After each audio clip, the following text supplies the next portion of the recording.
So people have been inquiring what is happening in Italy. Why is Salvini sort of forsaking his role in government? Why did he institute this crisis in Italian politics, which has led to him being ousted?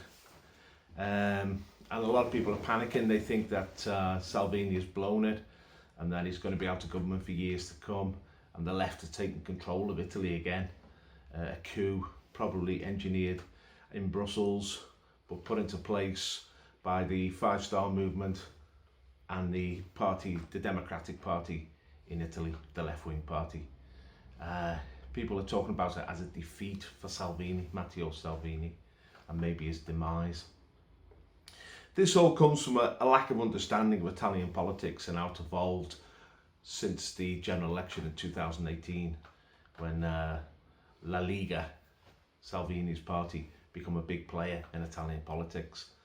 Obviously, he was in coalition with the Five Star Movement, and he was the Interior Minister of Italy, who was running the immigration policy with great popular support. I mean, he managed to halt the invasion from Africa, and he managed to sort of clear up a lot of the problems in Italy relating to the immigrants. And he received a lot of acclaim for that, Salvini. But he didn't have control of the wider Italian government. People were starting to expect Salvini to put the economy right, to bring about political change, constitutional and legal changes in Italy. He didn't have the power within the coalition to do this, and it was becoming crucial because Italy, like the rest of Europe, was going into free fall economically. There's a malaise, an economic malaise now across the European Union, and there's no growth in the economies. I mean, Germany's gone into recession, France is stagnant, and Italy had just experienced 2 quarters of negative growth. The Italian economy was shrinking, and this is desperate for Italy because Italy has seen very little growth since the credit crunch in 2008.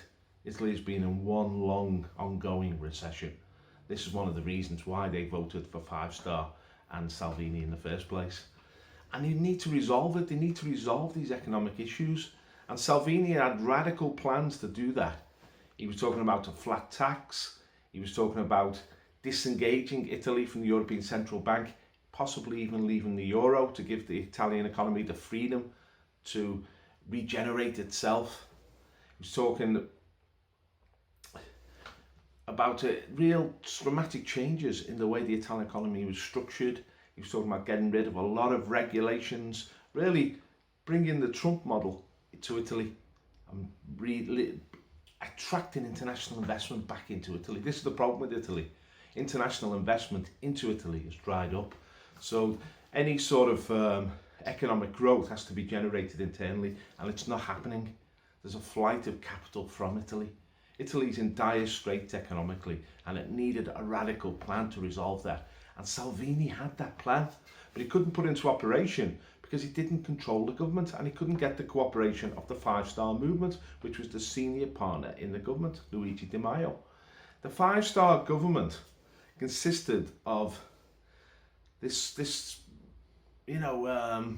sort of rag-bag party, which had been created by Bella Grillo, the comedian, the Italian comedian, who just brought together like a sort of concerned citizens, and they were offering all these sort of radical ideas. But once they got in power, they weren't prepared to put any of them into operation. They didn't have the institutional know-how to change the Italian government, and they just became complacent and sat back and enjoyed their salaries and their position, and were just absorbed into the Italian institutions. The Five Star Movement become moribund, it was ineffective. And this was making Salvini incredibly frustrated. He couldn't get any response to his plans for economic change in Italy. And so he had to push the issue. He knew that the Italian people, as they'd shown in the European elections in May, they voted for him in huge numbers. And they wanted his ideas to be put into practice, but he was being thwarted. And so he had to bring about this political sort of climax.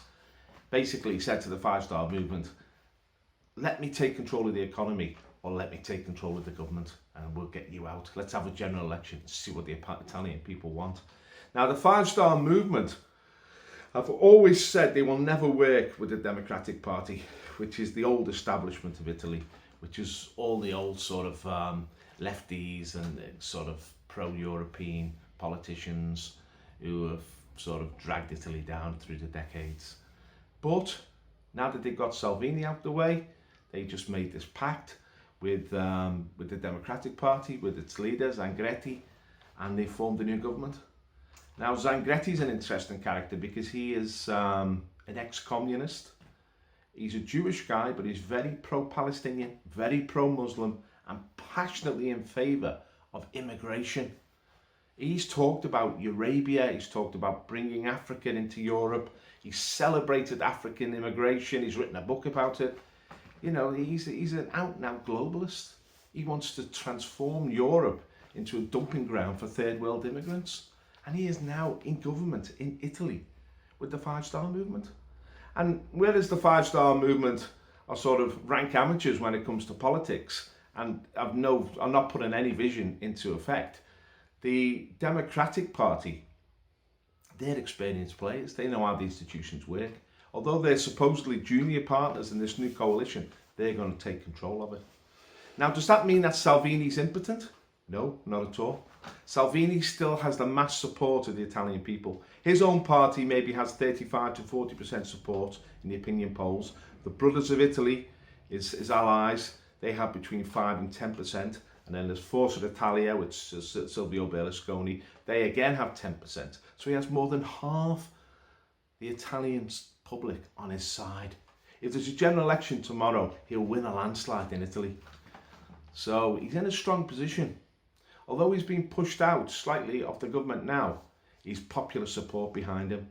And in Italy, popular support counts because the Italian government, it's not like Macron, who controls a very centralised structure in France and a very solid structure, which has enormous power. In Italy, the governments are always fragile, the coalitions are always collapsing. I mean, since the war, I think there's been something like 70 governments in Italy. They come and go, Italian governments. It's like a shuffling of the cards, you know. They're not there for the long term. And people know that. And they'll put pressure on this government till it cracks. And one of the ways they're going to do this is through the regional elections. In Italy, power share between the national government and the regional governments. There are 17 regional governments in Italy. And they have about 40% of the power of that country. In November, which is just 10 weeks away now, there's going to be 3 significant regional elections in Italy. One in Emilia-Romagna, which is in the north central, one in Umbria, which is south central, and one down south in Calabria. These are all controlled, these regions are all controlled by the Socialists, by the Democratic Party. But La Liga and its allies are leading in the opinion polls in each region. And if they win these 3 regions, it's going to be an enormous push for them to take control of the whole country, because it shows that the people are with them. And this will count, public support will count. And after these regional elections, if Salvini is successful, and it looks like he will be, there will become real pressure for the general election. I mean, I'm talking about real pressure. I mean, we've had the Les Gilets Jaunes in France, and they've tried to put pressure on the Macron government, and he hasn't cracked. But as I say, the French state is very solid. The Italian state is very flaky. When Salvini gets the Italian people on the streets, the Five-Star Movement will crack. It lacks that sort of deep strength to resist. And I think that in around 6 months' time, we will see fresh elections in Italy. And there will be real disdain for this coup by the Democratic Party and the Five-Star Movement against Salvini. Real disdain, which is, I mean, basically, they've created a zombie government. It's got no life in it. It's got no future. It's got no mass support. And I'm very confident Salvini, in 6 months' time, will force through a new set of elections in Italy and will sweep the board and become Prime Minister of Italy. So just have great confidence in Salvini, because although it looked like he suffered a defeat, and it's been presented in that way, he's actually laid the foundations for a future victory, for a great future victory. Salvini isn't finished by any means. Salvini is going to come back stronger than ever. Just as the nationalist movements across the world are coming back stronger than ever in nation after nation. And we're going to go onwards. And the globalists, they may be able to stage momentary coups, but their days are numbered and they're going to be pushed aside. Thank you. Once again, just like to say thank you to all those who've donated towards our channel. We're buying new equipment constantly. We need a new computer actually, and so we need as much support as we can get. We've got fresh expenses coming up, so whatever you can contribute, if you'd like to help us, please do so. There's a PayPal link in the description. Remember to subscribe to our channel and press the bell so you get a notification of any future videos. We're producing 2, 3, 4, 5 a week now, and we're going to keep on rallying the British people, rallying the European people, rallying the people of the Western world. We're all in this together. As Trump said, we're all in this. It's all about us. We are the people who are making this happen, this revolution, this nationalist revolution to save our countries, save our civilization, and kick the globalists into touch. Thank you.